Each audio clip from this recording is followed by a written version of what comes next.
اعوذ باللہ من الشیطان الرجیم، بسم اللہ الرحمن الرحیم۔ تمام سننے اور دیکھنے والوں کو السلام علیکم۔ آپ دیکھ رہے ہیں پاس ٹائم سٹوری۔ جو لوگ چینل پر نئے ہیں وہ چینل کو ضرور سبسکرائب کر لیں اور ساتھ ہی بیل آئیکن کو بھی دبا لیں تاکہ آنے والی مزید ویڈیو آپ تک پہنچ سکے۔ رات کو قیام کی فضیلت کیا ہے؟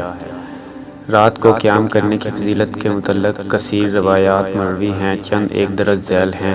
حضرت ابن عمر رضی اللہ تعالیٰ عنہ بیان کرتے ہیں، نبی کریم صلی اللہ علیہ وآلہ وسلم کی ظاہری حیات مبارکہ میں جب کوئی شخص خواب دیکھتا تو وہ اس کو رسول اللہ صلی اللہ علیہ وآلہ وسلم کے سامنے بیان کرتا۔ پس میں نے یہ تمنا کی کہ میں بھی کوئی خواب دیکھوں اور اس کو رسول اللہ صلی اللہ علیہ وآلہ وسلم کے سامنے بیان کروں، اور میں نوجوان لڑکا تھا اور میں رسول اللہ صلی اللہ علیہ وآلہ وسلم کے عہد میں مسجد میں سو جاتا تھا۔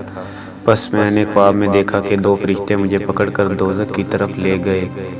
پس دوزخ کنویں کی طرح پچ دار بنی ہوئی تھی اور اس کی دو چرخیاں تھیں اور اس میں کچھ لوگ تھے جن کو میں پہچانتا تھا۔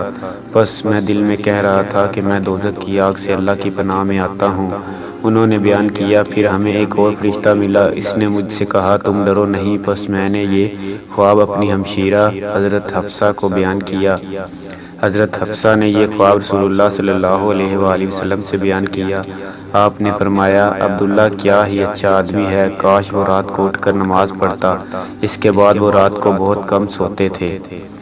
رسول اللہ صلی اللہ علیہ وآلہ وسلم نے فرمایا، تم رات کو اٹھ کر قیام کرنے کو لازم رکھو کیونکہ یہ تم سے پہلے نیک لوگوں کا طریقہ ہے، اور رات کو قیام کرنا اللہ تعالیٰ کے کرب کا سبب ہے اور گناہوں سے روکنے کا اور برے کاموں کو مٹانے کا اور جسم کی بیماریوں کو دور کرنے کا ذریعہ ہے۔